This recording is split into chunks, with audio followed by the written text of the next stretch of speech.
ನಮಸ್ಕಾರ ಆತ್ಮೀಯ ರೈತ ಬಾಂಧವರಿಗೆ ನಮ್ಮ ಕೃಷಿಯಿಂದ ಕೃಷಿ ಚಾನಲ್ಗೆ ನಿಮ್ಮೆಲ್ಲರಿಗೂ ಆತ್ಮೀಯವಾದ ಒಂದು ಸ್ವಾಗತ. ರೈತ ಬಾಂಧವರಿ, ಇವತ್ತು ಕಬ್ಬು ಅಂದರೆ ಎಲ್ಲರೂ ನೀರು ಕುಡಿಯುವಂಥ ಬೆಳೆ, ಹೆಚ್ಚು ನೀರು ಬೇಕು, ನೀರಿದ್ರನ ಒಂದು ಕಬ್ಬಿನ ಬೆಳೆ ಬರ್ತೈತಿ ಅನ್ನುವಂಥ ವಿಚಾರ ಅಂತೂ ಎಲ್ಲರಿಗೂ ಗೊತ್ತಿದ್ದ ವಿಷಯ.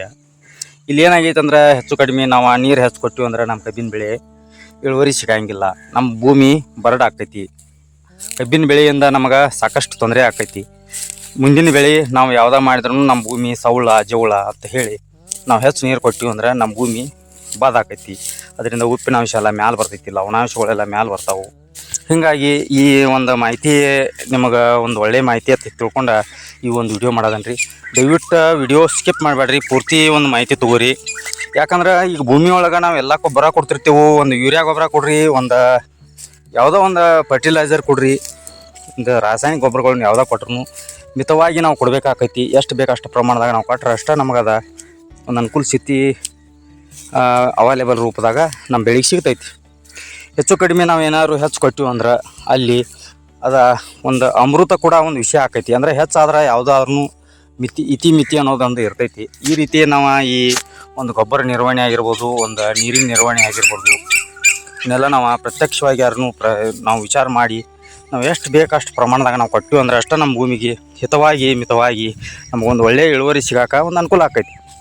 ನಾವು ಏನು ತಪ್ಪು ಕೆಲಸ ಮಾಡಿದ್ವಪ್ಪ ಅಂತ ಕೇಳಿದ್ರೆ ನಮ್ಮದು ನೀರು ಐತಿ, ನಮ್ಮದು ಜಾಸ್ತಿ ನೀರು ಐತಿ, ನೀರಿದ್ರೆ ಕಬ್ಬಿನ ಬೆಳೆ ಬರ್ತೈತಿ ಅನ್ನೋದೊಂದು ನಾವು ತಪ್ಪು ಕಲ್ಪನೆ ಇಟ್ಕೊಂಡು ಏನು ಬೆಳೆ ಮಾಡೋದಿಲ್ಲ, ಇಲ್ಲಿ ಭಾಳ ತಪ್ಪು ಮಾಡೋದೇವು ನಾವು. ಹೀಗಾಗಿ ಕಬ್ಬಿನ ಬೆಳೆಗೆ ನಿರ್ದಿಷ್ಟವಾಗಿ ಇಷ್ಟ ನೀರು ಬೇಕು. ಅಂದರೆ ಈಗ ಬೇಸಿಗೆ ಟೈಮ್ದಾಗ ನಾವು ಯಾವ ರೀತಿ ನೀರು ಕುಡಿತಿರ್ತೇವೆ, 1 ಲೀಟ್ರ್ ಕುಡಿತಿರ್ತೇವೆ. ಮಳೆಗಾಲದಾಗ ಎಷ್ಟು ಕುಡಿತೇವೆ, ಒಂದು ಅರ್ಧ ಲೀಟ್ರ್ ಕುಡಿತೀವಿ. ಚಳಿಗಾಲದಾಗ ಎಷ್ಟು ಕುಡಿತೇವೆ, ಒಂದು 250 ml ಅಷ್ಟೇ ನೀರು ಕುಡಿತೀವಿ ನಾವು. ಅಂದರೆ ಒಂದು ಪ್ರಕೃತಿ ನಿಯಮ ಏನೈತಿಲ್ಲ, ಯಾವ ಟೈಮ್ದಾಗ ನಾವು ಎಷ್ಟು ನೀರು ಕೊಡಬೇಕಲ್ಲ ಅಷ್ಟೇ ನಮ್ಮ ಬೆಳೆಗೆ ನಮಗೆ ನೀರಿನ ಅವಶ್ಯಕತೆ ಇರ್ತೈತಿ. ಅಂಥ ನೀರಿನ ನಿರ್ವಹಣೆ ನಾವು ಮಾಡಿದ್ದ ಆದ್ರೆ ನಮಗೆ ಇಳುವರಿ ತುಂಬ ಒಂದು ನೀರಿನ ನಿರ್ವಹಣೆ ಒಳಗೆ ನಮಗೆ ಇಳುವರಿ ಜಾಸ್ತಿ ಸಿಗೋಕೆ ಒಂದು ಅನುಕೂಲ ಆಕೈತಿ. ಯಾಕಂದರೆ ಎಷ್ಟೋ ನೀವು ವಿಚಾರ ಮಾಡಿರ್ಬೋದು, ಹೆಚ್ಚಾದರೆ ಯಾವುದಾದ್ರೂ ಅಮೃತ ಕೂಡ ವಿಷಯ ಆಕೈತಿ. ಅಮೃತ ಅಂದ್ರೆ ಒಂದು ಹೆಚ್ಚು ನಾವು ಮಾಡ್ಕೊಂಡ್ವಿ ಅಂದ್ರೆ ಅದು ಕೂಡ ವಿಷಯ ಆಗಿ ಪರಿವರ್ತನೆ ಆಕೈತಿ. ಹೀಗಾಗಿ ಜಮೀನು ನಾವು ಹೆಚ್ಚು ನೀರು ಕೊಟ್ಟಿವಿ ಅಂದ್ರೆ ನಮ್ಮ ಜಮೀನು ಬಡವ ಆಕೈತಿ, ಬಂಜರ್ ಆಕೈತಿ, ಸೌಳು ಜೌಳು ಆಕೈತಿ. ಹೀಗಾಗಿ ಹೆಚ್ಚು ನೀರಿನಿಂದ ನಮ್ಮ ಭೂಮಿ ನಾಶ ಹೆಂಗೆ ಆಗೈತೆ ಅನ್ನೋದನ್ನು ನಾವು ಈ ವಿಡಿಯೋದಾಗ ತಿಳ್ಕೊಂಡ್ರಿ. ವಿಡಿಯೋ ಪೂರ್ತಿ ನೋಡ್ಕೊಳಕ್ಕೆ ಆದಷ್ಟು ಪ್ರಯತ್ನ ಮಾಡಿರಿ. ಯಾಕಂದ್ರೆ ಭಾಳಷ್ಟು ಮಾಹಿತಿ ಇದ್ರೊಳಗೆ ಐತೆ ಅಂತ ಹೇಳಿ ಈ ವಿಡಿಯೋ ಮಾಡೋದನ್ರಿ. ಏನೈತಿ, ಸತತವಾಗಿ ನಾವು ನೀರು ಮಣ್ಣಿನೊಳಗೆ ನಮ್ಮ ಭೂಮಿ ಒಳಗೆ ನಿಲ್ಲಿಸೋದ್ರಿಂದ ಕೆಳಭಾಗದಲ್ಲಿ ಇರ್ತಕ್ಕಂಥ ಒಂದು ಲವಣಾಂಶ ಅನ್ಬೋದು, ಬೇಕಾದ್ರೆ ಉಪ್ಪಿನ ಅಂಶ ಅನ್ಬೋದು, ಅದೇನಾಕೈತಿ ರೀ ಮ್ಯಾಲೆ ಬಂದ ಕಿಶಿಂದ ನೆಲ ಹಿಡಿದಿರಿ. ಈಗ ಕೆಲವೊಂದಿಷ್ಟು ಜನ ಈಗ ನೋಡಿರ್ಬೋದು ನೀವು, ನೀರು ನಾವು ಬೇಸಿಗೆ ಟೈಮ್ದಾಗ ನೀರು ಬೆಳೆ ಮಾಡಿರ್ತೀವಿ. ಆ ಟೈಮ್ದಾಗ ಮೇಲಿನ ಒಂದು ಸ್ವಲ್ಪ ಬಿಳಿ ವರ್ಣದಿಂದ ಮಣ್ಣೆಲ್ಲ ಒಂಥರ ಉಪ್ಪು ಥರ ಕಾಣ್ತೈತೆ ರೀ. ಅದು ಏನಾಕೈತೆ ರೀ, ಕೆಳಗಿನ ಲವಣಾಂಶ ಎಲ್ಲ ಮ್ಯಾಲೆ ಬಂದ ಎದ್ದು ಬಿಸಿಲಿನ ಮುಖಾಂತರ ನಾವು ಕೆಳಗೆ ನೀರು ಕೊಡ್ತೇವೆ, ಅದು ಕೆಳಗಿನ ಲವಣಾಂಶ ಎಲ್ಲ ಮ್ಯಾಲೆ ಬರ್ತೈತಿ. ಹೀಗಾಗಿ ಉಪ್ಪಿನ ಅಂಶ ಜಾಸ್ತಿ ಆತಂದ್ರೆ ಅಲ್ಲಿ ಬೆಳೆಗೆ ಯೋಗ್ಯವಾದ ಒಂದು ಪೋಷಕಾಂಶಗಳನ್ನು ಹೀರ್ಕೊಳ್ಳೋಂಥ ಶಕ್ತಿ ಕೂಡ ಕಡಿಮೆ ಆಕೈತಿ. ಹೀಗಾಗಿ ಅಲ್ಲಿ ಏನಾಕೈತಿ, ಗಾಳಿ ಸಂಚಾರ ಕೂಡ ಕಡಿಮೆ ಆಕೈತಿ. ಮಣ್ಣಿನೊಳಗೆ ಒಂದು ರಂಧ್ರಗಳಂತ ಇರ್ತಾವೆ. ಈ ಎರೆಹುಳ ಕೂಡ ಒಂದು ರಂಧ್ರ ಮಾಡಿರ್ತಾವೆ. ಆ ರಂಧ್ರಗಳೆಲ್ಲ ಕ್ಲಾಪ್ಸ್ ಆಗ್ತಾವೆ ಹೆಚ್ಚು ನೀರು ಕೊಟ್ಟಿವಿ ಅಂದ್ರೆ. ಆ ಕ್ಲಾಪ್ಸ್ ಆದವು ಅಂದ್ರೆ ಅವು ಏನಾಗೈತಿ, ಬೇರುಗಳಿಗೆ ಆಮ್ಲಜನಕ ಹೋಗಿ ಮುಟ್ಟಂಗಿಲ್ಲ. ಬೇರುಗಳಿಗೂ ಕೂಡ ಆಮ್ಲಜನಕ ಗಾಳಿ ಸಂಚಾರ ಅನ್ನೋದೊಂದು ಬೇಕಾಗಿರ್ತೈತಿ, ಅದನ್ನು ಹೋಗಿ ಮುಟ್ಟಂಗಿಲ್ಲ. ಹೀಗಾಗಿ ಅಲ್ಲಿ ಬೆಳೆಗೆ ಆಮ್ಲಜನಕ ಮುಟ್ಟಂಗಿಲ್ಲ. ಯಾವುದೋ ಒಂದು ನಮ್ಮ ಭೂಮಿ ಒಳಗೆ ಸೂಕ್ಷ್ಮಾನ್ ಜೀವಿಗಳು ಅದಾವಂದ್ರೂ ಕೂಡ ಅವು ಉಸಿರಾಟದ ಒಂದು ತೊಂದರೆಯಿಂದ ಅವು ಎಲ್ಲ ನಾಶವಾಗುವಂಥ ಪ್ರಕ್ರಿಯೆ ಅಲ್ಲಿ ಆರಂಭ ಆಕೈತಿ. ಹೀಗಾಗಿ ಎರೆಹುಳ ನಾಶ ಮಾಡೋಕೆ ನಾವು ಕಾರಣಕ್ಕೆ ಇವು ಹೆಚ್ಚು ನೀರು ಕೊಟ್ಟಿವಿ ಅಂದ್ರೆ ಮಣ್ಣಿನ ಫಲವತ್ತತೆಯನ್ನು ಹಾಳು ಮಾಡೋಕ್ಕಾಗಿ ನಾವು ಹೆಚ್ಚು ನೀರು ಕೊಟ್ಟಂಗೆ ಆಕೈತಿ. ಎಷ್ಟು ಅವಶ್ಯಕತೆಗೆ ಅನುಗುಣವಾಗಿ ನಾವು ನೀರು ಕೊಟ್ಕೊತಾ ಹೋಗ್ತೇವಲ್ಲ ಅಷ್ಟು ನಮ್ಗೆ ಒಂದು ಬೆಳೆಗೆ ಒಂದು ಇಂಪ್ರೂವ್ಮೆಂಟ್ ಆಗಲಿ, ಒಂದು ಬೆಳೆ ಗ್ರೋತ್ ಆಗಲಿ, ಒಂದು ಇಳುವರಿ ಆಗಲಿ ನಮ್ಗೆ ಹೆಚ್ಚು ಸಿಗೋಕ್ಕೆ ಸಾಧ್ಯ ಆಕೈತಿ.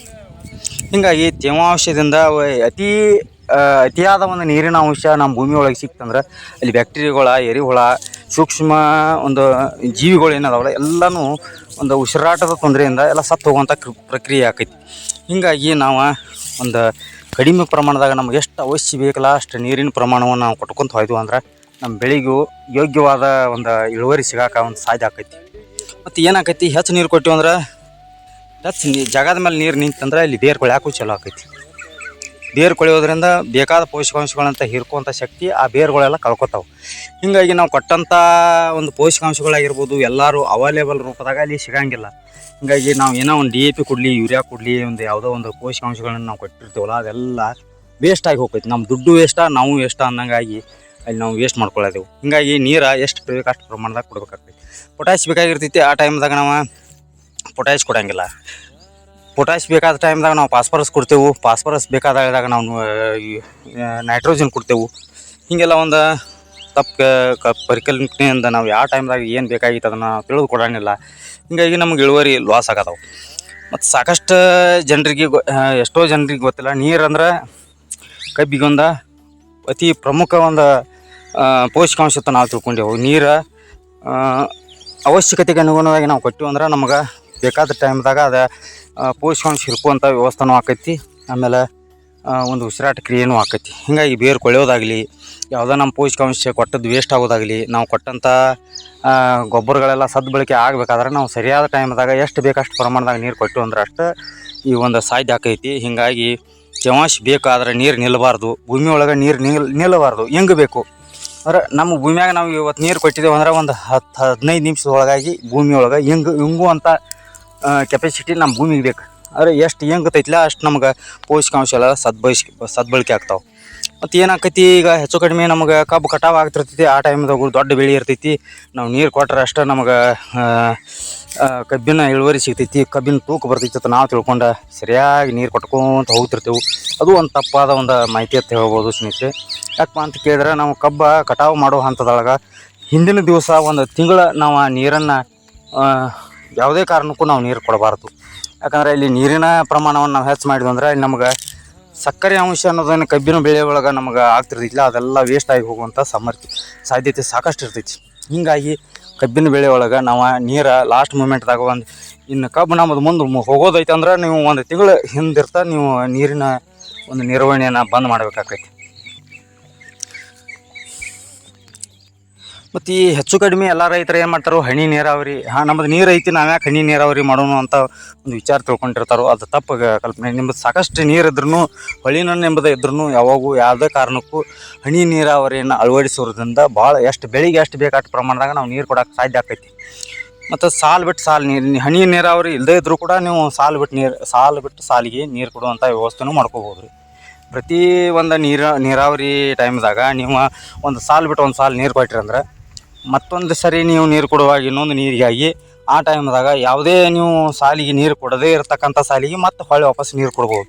ಹೀಗಾಗಿ ನೀರಿನ ನಿರ್ವಹಣೆ ನಾವು ಅಲ್ಪ ಪ್ರಮಾಣದಾಗ ನೀರು ಕೊಟ್ಟಕಿಸಿಂದ ಬೆಳಿಗ್ಗೆ ಬೇಕಾದಷ್ಟು ಪ್ರಮಾಣದಾಗ ನಾವು ನೀರು ಕೊಟ್ಟಿವಿ ಅಂದ್ರೆ ಅಲ್ಲಿ ಸಾಕಷ್ಟು ನೀರಿನ ಉಳಿತಾಯನೂ ಆಕೈತಿ. ನಮಗೆ ಬೆಳಿಗ್ಗೆ ನಮ್ಮ ಭೂಮಿ ಸದೃಢವಾಗಿ ಉಳಿಯುವಂಥ ಕೆಲಸನೂ ಆಕೈತಿ. ಅಂದ್ರೆ ಭೂಮಿ ಎರಿಬಿಡಿ ಬಿಟ್ಟಾಗ ನಾವು ನೀರು ಕೊಡ್ಬೇಕು. ಅಂದ್ರೆ ಭೂಮಿಗೆ ಅದು ಬಾಯಿ ತೆರೆದಿರ್ತೈತಿ, ನಮಗೆ ನೀರು ಬೇಕಾಗೈತಿ ನೀವು ಕೊಡ್ರಿ ರೈತ ಬಂದವ್ರಿ ಅಂದಂಗೆ ಅದು ಹೇಳ್ತಿರ್ತೈತಿ. ಅಂಥದನ್ನು ನಾವು ತಿಳ್ಕೊಂಡು ನೀರು ಕೊಟ್ಟಿವಿ ಅಂದ್ರೆ ಅಲ್ಲಿ ನಮ್ಗೆ ಹೆಚ್ಚಿನ ಅನುಕೂಲ, ನೀರಿನ ಸದ್ಬಳಕೆನೂ ಆಕೈತಿ, ನಮಗೆ ನೀರಿನ ಉಳಿತಾಯನೂ ಆಕೈತಿ. ಆಮೇಲೆ ಯಾವುದೇ ಎನರ್ಜಿ ವೇಸ್ಟ್ ಆಗಂಗಿಲ್ದ ನಮ್ಗೆ ಬೆಳಿಗ್ಗೆ ಬೇಕಾದಂಥ ಪೋಷಕಾಂಶಗಳನ್ನ ಕೊಟ್ಟಂಗೂ ಆಕೈತಿ. ಹೀಗಾಗಿ ರೈತ ಬಂದರೆ ಮಣ್ಣಿನ pH ಏರ್ಪೇರು ಆಗೋಕ್ಕೂ ಕಾರಣ ನಮ್ಮ ನೀರಿನ ಒಂದು ನಿರ್ವಹಣೆಯನ್ನು ನಾವು ಸರಿಯಾಗಿ ಮಾಡಲಿಲ್ಲ ಅಂದ್ರೆ ಅಲ್ಲಿ pH ಕೂಡ ಏರ್ಪೇರು ಆಕೈತಿ. ಹೀಗಾಗಿ ಈಗ ನಿಮಗೆ ಹೆಚ್ಚು ಕಡಿಮೆ ಹೇಳೋದಂದ್ರೆ ಸಾಯಿಲ್ ಡಾಕ್ಟರ್ ಅಂತ ತಿಳ್ಕೊಬೇಕು ನಾವು. ವಿಜ್ಞಾನಿಗಳು ಉಲ್ಲೇಖಿಸಿದಾರು ಯಾವುದೇ ಕಾರಣಕ್ಕೂ ನಾವು ನೀರು ಹೆಚ್ಚು ಕೊಟ್ಟಿವಿ ಅಂದ್ರೆ, ಈಗ ನಾವು ಒಂದು ನೀರಿನೊಳಗೆ ನಾವು 10 ನಿಮಿಷ ಇರ್ಬೋದು, 15 ನಿಮಿಷ ಇರ್ಬೋದು, ಕಂಟಿನ್ಯೂ 24 ತಾಸು ನಾವು ನೀರಿನಾಗ ಇರಂದ್ರೆ ಇರೋಕ್ಕಾಗೋದಿಲ್ಲ ರೀ. ಯಾಕಂದ್ರೆ ಅಲ್ಲಿ ನೀರು ಮಿತವಾಗಿ ನಾವು ಉಪಯೋಗ ಮಾಡ್ಬೇಕಾಕೈತಿ. ಅತಿಯಾದ್ರೆ ಅದು ಅಮೃತ ಕೂಡ ವಿಷ ಆಗ್ತೈತಿ. ಆಗಲೇ ನಾ ಫಸ್ಟ್ ಟೈಮ್ ವಿಡಿಯೋ ಶುರು ಮಾಡೋಕ್ಕಿಂತ ಮೊದಲೇ ಹೇಳಿದನ್ರಿ ಅದನ್ನು. ಇಷ್ಟು ಮಾತ್ರ ನಾವು ಇದ್ರೊಳಗೆ ಈ ವಿಡಿಯೋದಾಗ ತಿಳ್ಕೊಬೇಕು ರೀ. ನೋಡಿದ್ರಲ್ಲ ರೈತ ಬಾಂಧವ್ರಿ, ಇಷ್ಟೆಲ್ಲ ನಿಮ್ಗೆ ಮಾಹಿತಿ. ಹೆಚ್ಚು ನೀರು ಕೊಡೋದ್ರಿಂದ ನಮಗೇನೂ ಲಾಭ ಇಲ್ಲ, ಬದಲಾಗಿ ನಮಗೆ ಭೂಮಿನ ನಾವು ನಾಶ ಮಾಡ್ಕೊಂಡಂಗೆ ಆಕೈತಿ. ನಾವು ಹಿತವಾಗಿ ನೀರು ಕೊಟ್ಟರೆ ನಮ್ಮ ಮಣ್ಣಿನ ಆರೋಗ್ಯ ಹಿಂಗೆ ಉಳಿತೈತಿ. ನಾವು ಮುಂದಿನ ಪೀಳಿಗೆಗೂ ಕೂಡ ಒಂದು ಒಳ್ಳೆಯ ಗುಣಮಟ್ಟದ ಭೂಮಿಯನ್ನು ನಾವು ಕಾಕೊಂಡು ಹೋಗ್ಬೋದು. ಮತ್ತು ಈ ಮಾಹಿತಿ ನಿಮಗೆ ಇಷ್ಟ ಆಗಿತ್ತಂದ್ರೆ ಹೆಚ್ಚು ರೈತರಿಗೆ ಶೇರ್ ಮಾಡಿರಿ. ಆಮೇಲೆ ಮತ್ತು ನಮ್ಮ ಕೃಷಿ ಚಾನಲ್ಗೆ ಸಬ್ಸ್ಕ್ರೈಬ್ ಮಾಡ್ಕೊರಿ. ಮತ್ತು ಇಂಥ ಒಂದು ಒಳ್ಳೆಯ ಮಾಹಿತಿಯೊಂದಿಗೆ ಮುಂದಿನ ವೀಡಿಯೋದಾಗ ಭೇಟಿಯಾಗೋಣ್ರಿ. ಅಲ್ಲಿವರೆಗೂ ಎಲ್ಲರಿಗೂ ನಮಸ್ಕಾರ ರೀ.